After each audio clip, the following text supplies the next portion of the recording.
vamos a trabajar con el artículo de Hobsbawm, los dos capítulos de Hobsbawm. El primero es Hacia la Revolución. ¿Cuál es? ¿Por qué una revolución? Justamente porque estamos en una coyuntura de guerra, de la Primera Guerra Mundial, pero que tiene un contexto muy particular o unas causas muy particulares. En principio, la Belle Époque, que fue el periodo que va entre 1899 y 1914, fue un éxito económico, pero ese éxito económico básicamente fue a manos o a los bolsillos de los burgueses. Mientras el imperialismo y el éxito económico de los burgueses tapaba las reales necesidades sociales. Necesidades sociales que fueron acumulándose paulatinamente y que en algún momento iban a tener que hacer eclosión. Hay una situación de crisis política. La crisis política tiene que ver con el desmantelamiento del imperio chino, el desmantelamiento del imperio otomano que ocupa Turquía y parte del sureste de Europa, y de alguna manera la crisis también de los Habsburgos y del imperio austrohúngaro que justamente reúne a Austria, a Hungría y a varios de los que después van a ser futuros países, como el caso de Bulgaria, por ejemplo, y una crisis dentro del imperio ruso que tiene que ver o está asociada a su atraso industrial y a su necesidad de figurar como imperio en términos militares. Uno de los grandes problemas entonces es la pobreza. Hay un nacionalismo que ya no tiene que ver con la identidad nacional, sino que son nacionalismos de pequeños territorios, lo que Hobsbawm llama en otro libro protonacionalismos, o sea, identidades locales que están subyugadas a un imperio, como es el caso de Bulgaria, de Rumania, de Grecia, de los pueblos eslavos, que van a reclamar independencia, van a buscar alguna autodeterminación, y en esa situación lo que es alimentar naciones locales, que son como protonaciones. ¿Por qué protonaciones? Porque muchas de esas quizá no lleguen nunca a ser naciones, pero ese nacionalismo también viene de la mano, digamos, de la xenofobia, del racismo, vinculado a que obviamente la mala situación de mi protonación está asociada o la asociamos a el problema de un sector de la sociedad que tiene o una religión o que tiene un rasgo físico cultural distinto al mío. En ese mismo contexto hay una fuerte rivalidad entre los imperios para ver quién es la potencia mundial. Esto no se demuestra en términos culturales, sino en términos bélicos y en términos industriales, como siempre lo ha hecho el mundo, mientras existe una fuerte resistencia en países periféricos a todas estas políticas y a las lógicas imperialistas. Entonces, los viejos imperios en principio, ¿sí? Algunos van resistiendo el avance del capitalismo e incluso la lógica del imperialismo moderno. De alguna manera, Rusia trata en un discurso purista primero, de decir, bueno, que es como la reserva moral de alguna manera del mundo, de la religión. Entonces resiste durante un tiempo, pero después tiene que sumarse al capitalismo para seguir siendo un imperio, básicamente, y de hecho tener una lógica imperialista. Para eso intenta, con China, con Japón, con Mongolia, con los países vecinos árabes que posee, practicar sus intentos imperialistas.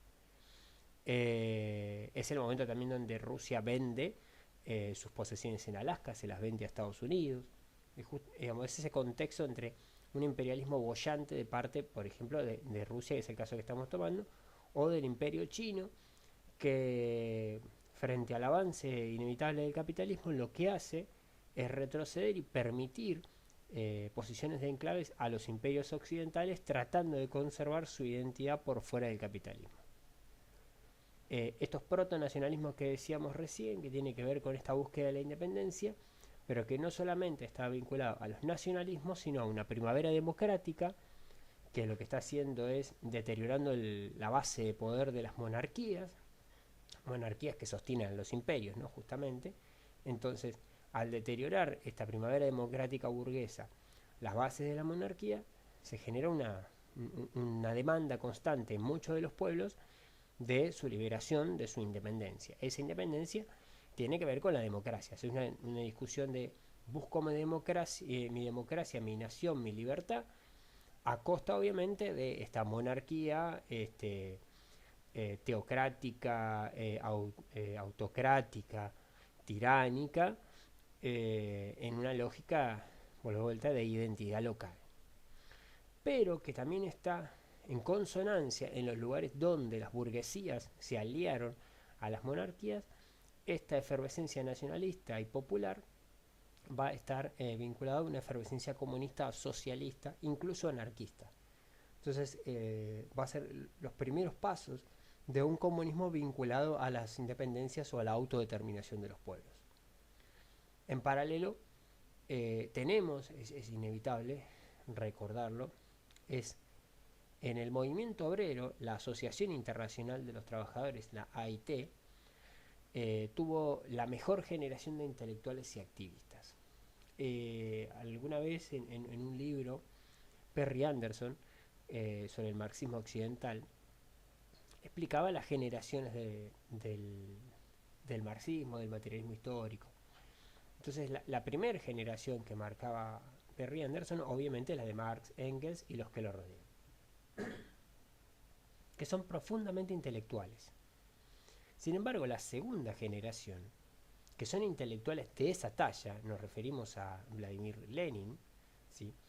Nos referimos a Rosa Luxemburgo, a Kautsky, o sea, a Antonio Gramsci, al italiano Gramsci. Esos sujetos son intelectuales de gran trascendencia, respetados en su época, respetados hoy en el presente. Muchas de sus teorías todavía son leídas. Gramsci es uno de los más leídos todavía, pese a que no pudo tener una producción intelectual ordenada y publicada como debe ser. Está basado en sus cuadernos de la cárcel. Más allá de eso, esos intelectuales, lo interesante es que además de ser intelectuales, son férreos activistas, son personas vinculadas a la Asociación Internacional de los Trabajadores, a acciones sindicales, a acciones de movimientos obreros, y esto no es menor, porque marca justamente la situación en la que estamos en el mundo. Me adelanto para que lo entendamos más o menos simple. De los 4 que nombré, Lenin va a ser el líder de la Revolución Rusa, que no participa directamente en varios de los conflictos previos a la revolución, porque Lenin es exiliado por su actividad política anterior. O sea, su actividad política anterior a 1914 es tan fuerte que obviamente se lo condena al exilio.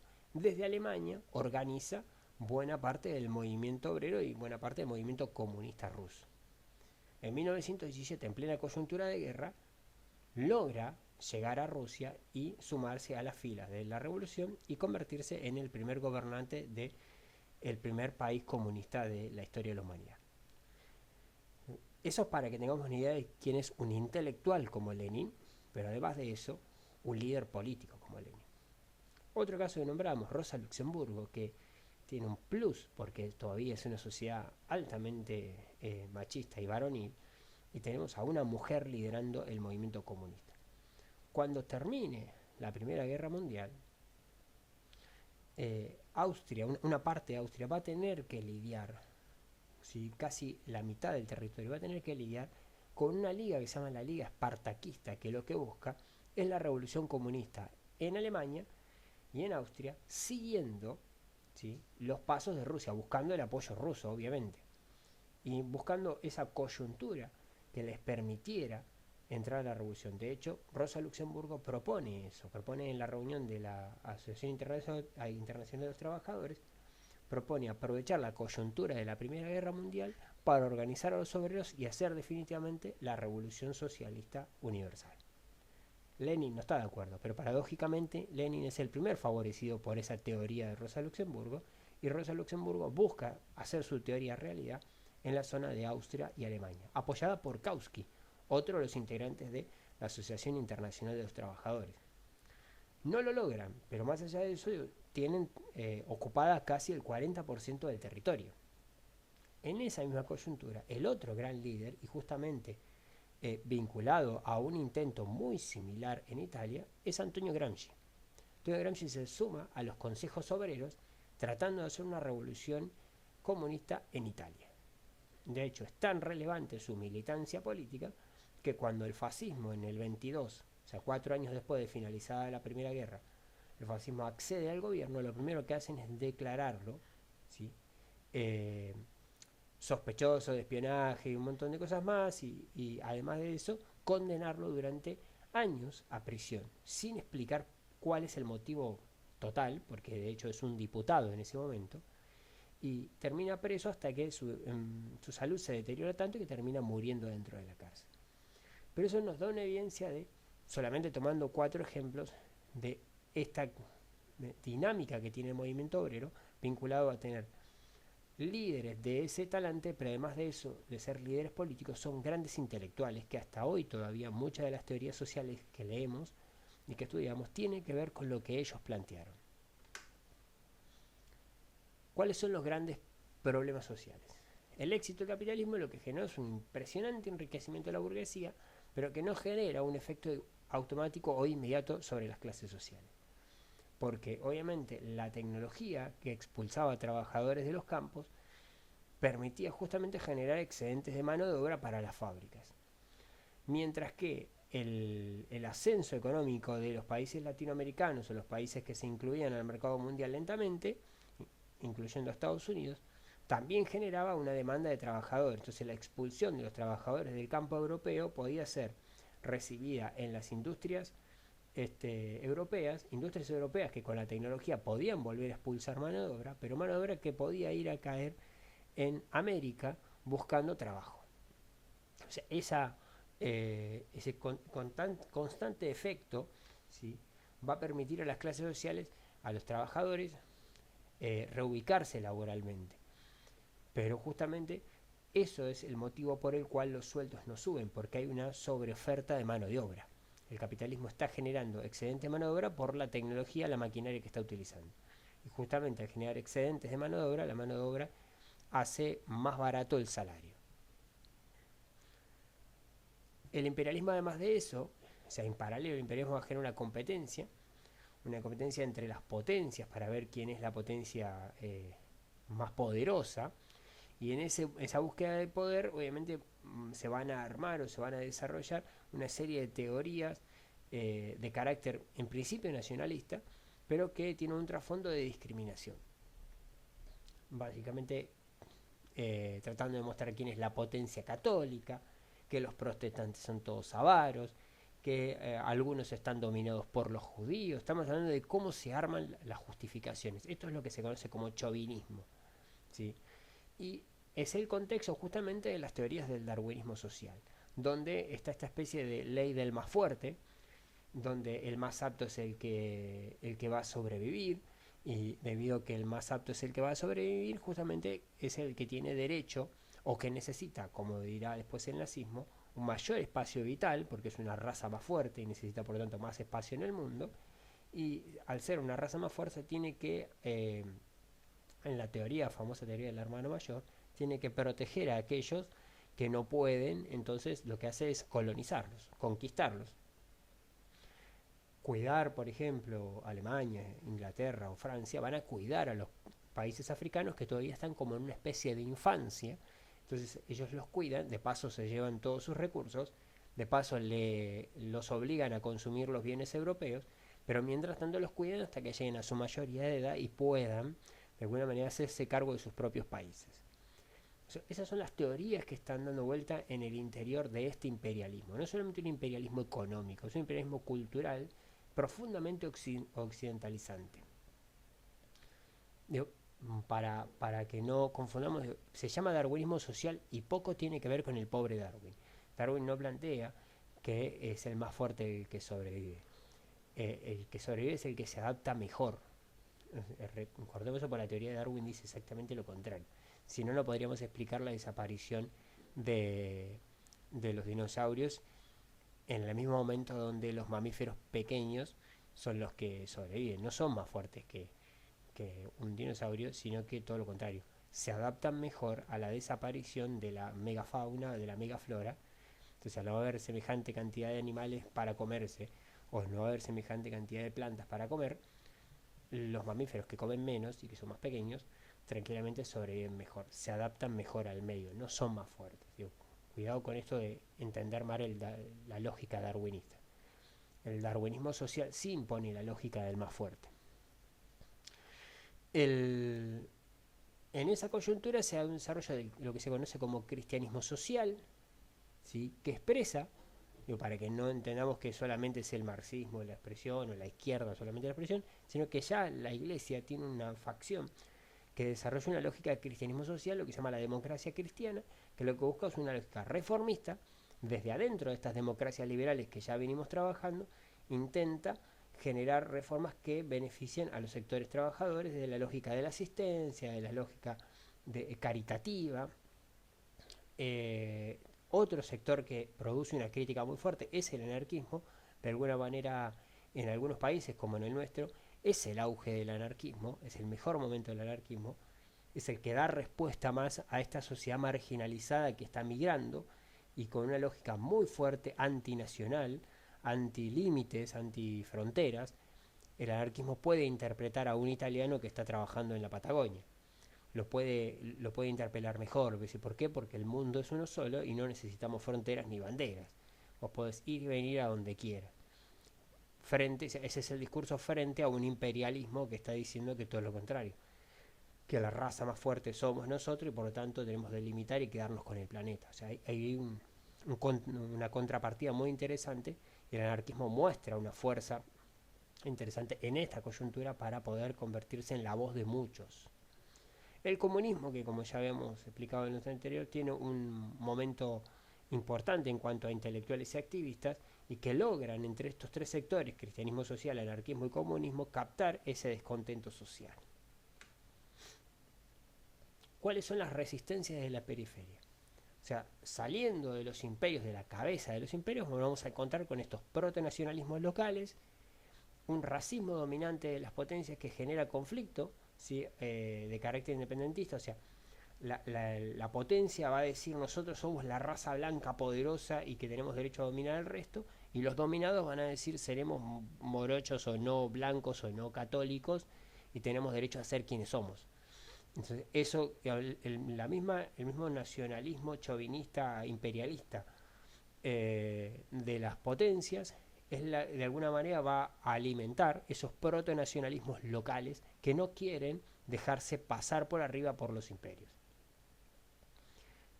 Un proceso muy, pero muy particular es la Revolución Mexicana, que tiene, en cuanto a proceso interesante, es que logra una de las pocas cosas que no se va a ver por mucho tiempo, que es lograr reunir obreros, intelectuales e indígenas en un solo eje que un análisis revolucionario. O sea, buscar un proceso revolucionario, abrir un proceso revolucionario de reforma agraria, de acceso al voto universal, de transparencia de las instituciones, de mejora de las condiciones laborales.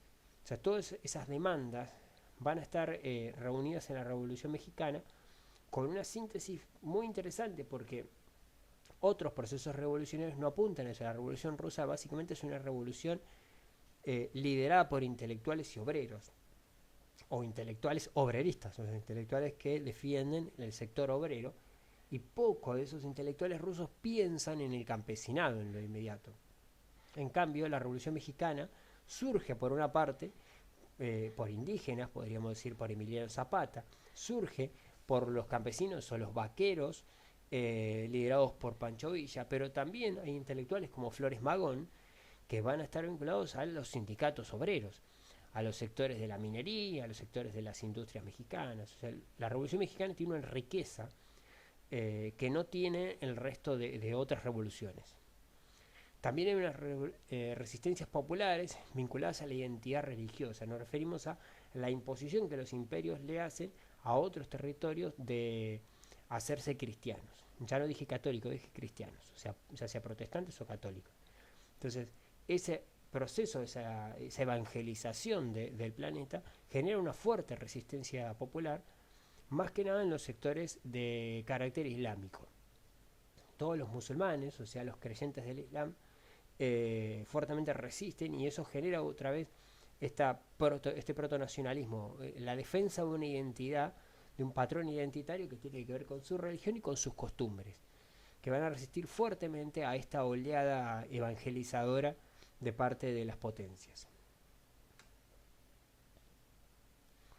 ¿A qué se debe entonces la Revolución Rusa? Una, al deterioro del Imperio Ruso, que ya había dado inicio a finales del siglo XIX y que tenía que ver con la orden de liberación de los siervos. Pensemos que a fines del siglo XIX se está liberando a los siervos, algo que la Revolución Francesa de alguna manera históricamente lo hace en 1789, pero ya se había deteriorado mucho el poder sobre la servidumbre. La instalación de los pogroms son los primeros campos de concentración de judíos, pero en el territorio ruso. Por eso la mayoría de los judíos argentinos son de origen ruso, o el apelativo hacia los judíos en Argentina es ruso. O sea, cuando uno dice que alguien es un ruso, es sinónimo de judío en la Argentina en el lenguaje popular.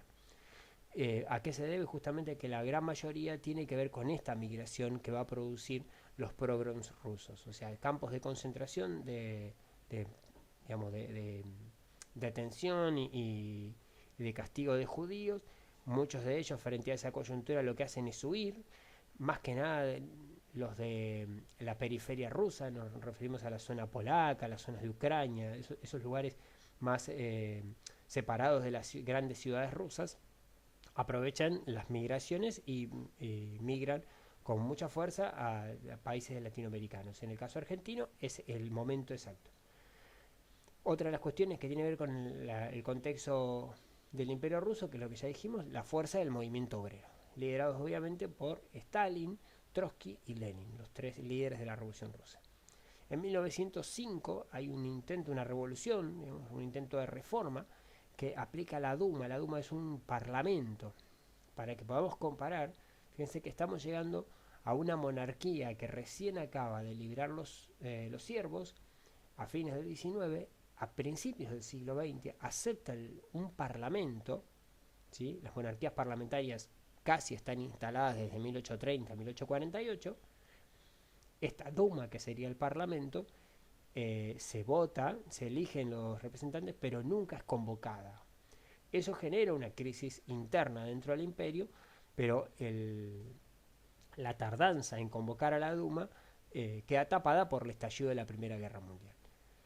Que en principio, en este fervor nacionalista que estábamos trabajando hace un segundo, la Primera Guerra logra tapar todo el conflicto dentro de lo político. Pero pronto, la misma guerra aumenta la crisis que ya existía dentro del Imperio Ruso y la convierte en una crisis hegemónica. ¿Qué es una crisis hegemónica? Una crisis donde directamente el imperio está casi condenado a desaparecer. Al punto de que el ejército, en un momento, en una coyuntura determinada, ¿sí? Se niega a reprimir una huelga. Si el ejército no obedece al zar es porque básicamente ya se ha deteriorado por completo la hegemonía del poder zarista. En esa coyuntura, Prusia, ¿sí? Facilita el regreso de Lenin. Lenin estaba exiliado, había sido condenado a irse de Rusia y se había ubicado en Prusia, en Alemania. Queremos suponer que por una cuestión de, bueno, es la tierra natal de Marx y es donde están obviamente los manuscritos originales de Marx. En esa coyuntura, Prusia, en medio de la revolución, de lo que va a ser el principio de la revolución rusa, y en plena guerra mundial, facilita que Lenin salga. No es una casualidad. De esa manera sabían que podían favorecer un proceso revolucionario, una crisis en Rusia, y de esa manera sacar a Rusia de la guerra. Lo de Prusia no es una cuestión de favorecer el comunismo, sino de perjudicar a Rusia, básicamente. En San Petersburgo, ¿sí? Trotsky logra organizar a buena parte de los soviets, que serían como las asambleas obreras, y en esas asambleas se reclama que todo el poder vaya a los soviets, o sea, que se inicie un proceso de organización de esos soviets para que sean los soviets los que gobiernen Rusia. En un panfleto publicado en esa misma época, donde Lenin justamente proclama todo el poder a los soviets.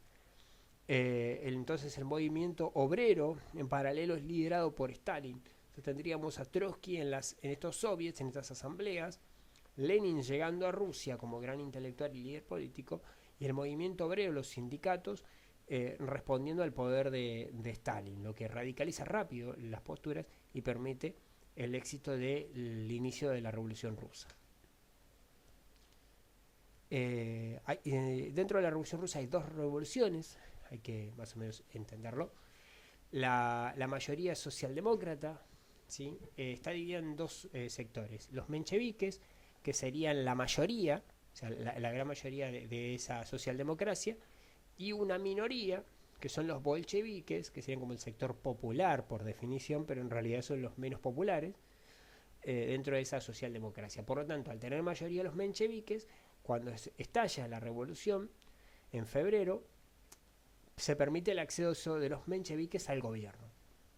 Kerensky, que es el gobernante provisional, ordena la continuidad de la guerra y propone un ataque en movimiento de gran importancia, que es un desastre. Ese desastre le permite a los bolcheviques una crisis política al interior del gobierno provisional, y en octubre, o sea, pocos meses después, 8 meses después de aquella revolución de febrero, iniciaron una nueva revolución donde los bolcheviques son la única respuesta, derrotados políticamente los mencheviques, son la única respuesta a los bolcheviques para acceder al gobierno y de esa manera ordenar el inmediato fin de la participación rusa dentro de la guerra, pero teniendo algo que en lo inmediato no estaba, calculo, dimensionado en su totalidad, que es el estallido de la guerra civil.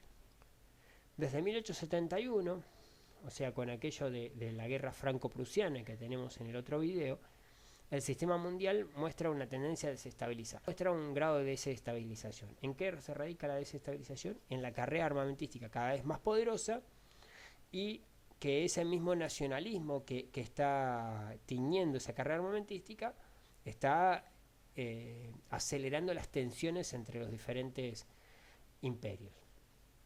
En paralelo hay un ardor nacionalista, una especie de fanatismo vinculado a esta competencia imperial, a esta competencia armamentística, pero que está romantizando la guerra, como que la guerra va a ser la gran salvadora, va a demostrar quién es el más poderoso.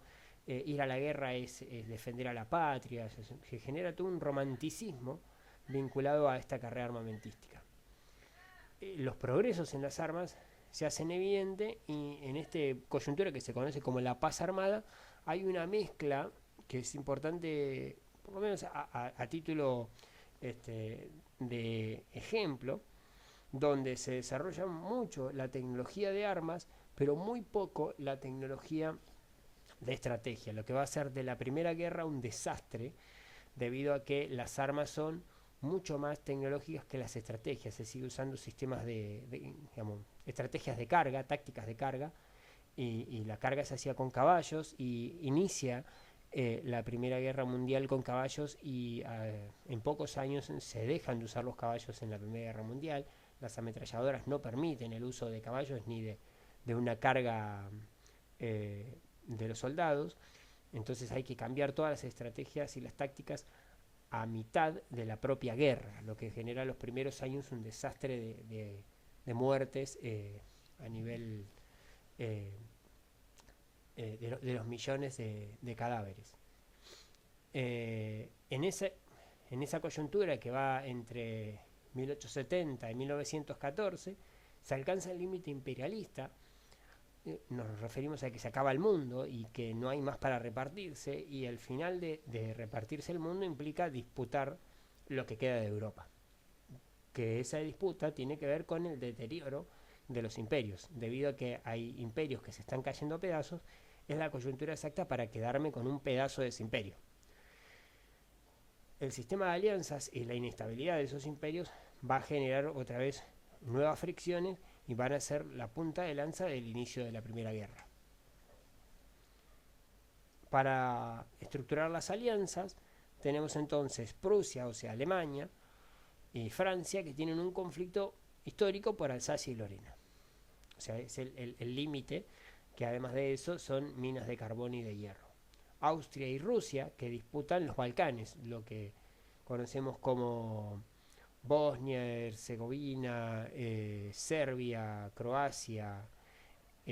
Todo ese sector es un espacio de disputa entre Austria y Rusia, que le pertenece técnicamente en ese momento a Austria, pero que Rusia siempre va a buscar la salida al Mediterráneo. Las alianzas son, de un lado, la Triple Entente, entre Francia, Rusia y Gran Bretaña, Italia, Bélgica, Portugal y Japón, que se van a ir sumando a esa Triple Entente, o sea, serían como la segunda parte de esa Triple Entente. La Triple Alianza, que está formada básicamente por Prusia, Austria-Hungría, inicialmente Italia, que después se va a pasar a la Entente, y una vez estallada la guerra, se van a sumar a la Triple Alianza Bulgaria y Turquía. Turquía sería el Imperio Otomano. El conflicto se inicia por la muerte del archiduque Francisco Fernando, o sea, Franz Ferdinand, y que recibe un atentado por un grupo nacionalista serbio conocido como la Mano Negra. La Mano Negra atenta contra Francisco Fernando por hacer un desfile militar el mismo día en que Austria-Hungría se ocupa el territorio serbio. O sea, es como el día que los convirtieron en una conquista, es el día que vienen a hacer un desfile militar, es ostentoso, y eso atenta de alguna manera contra estos protonacionalismos locales. El grupo nacionalista independentista serbio de la Mano Negra atenta contra el archiduque heredero al trono, por lo tanto dañando la relación con Austria-Hungría, en particular con Austria.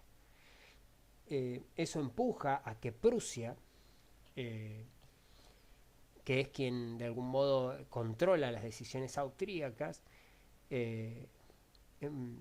presione a Serbia para pedir disculpas y pagar una sanción millonaria que es imposible que Serbia pueda pagar. Varios intentan que Prusia reduzca esos castigos. El gobierno serbio reconoce que no tiene nada que ver con eso porque justamente es un grupo autónomo del gobierno, es una sociedad oculta, y en esa coyuntura de Prusia presionando a Austria para que presione a Serbia y el resto de las potencias pidiéndole a Prusia que reduzca esas demandas, hace de un estallido de la guerra cuando los austríacos y los prusianos desplazan tropas a Serbia. Serbia es tradicionalmente una aliada rusa y por lo tanto los rusos desplazan tropas, y los rusos desplazan tropas, los franceses se mueven al Mediterráneo porque obviamente saben que va a estallar una guerra, un conflicto bélico, y como los franceses movilizan tropas, los prusianos ocupan Alsacia y Lorena automáticamente y cruzan por Bélgica. Al tocar Bélgica, que es la histórica aliada de Gran Bretaña entra en la guerra. En esa coyuntura la guerra, o sea, el sistema de alianzas hace que la guerra estalle en cuestión de segundos. Esta misma coyuntura que ya habíamos dicho tiene como emergencia mucho más fuerte la aparición de la Asociación Internacional de Trabajadores, que en el contexto del estallido de la Primera Guerra Mundial genera sucesión y declara posiciones frente a la guerra que no logran congeniar, justamente porque, vaya paradoja, la Asociación Internacional de los Trabajadores tiene o está teñida en muchas de esas reuniones de algunas discusiones nacionalistas acerca de quién es el culpable de la guerra, en vez de, en esa coyuntura, discutir cuál es el rol que debe cumplir el movimiento obrero.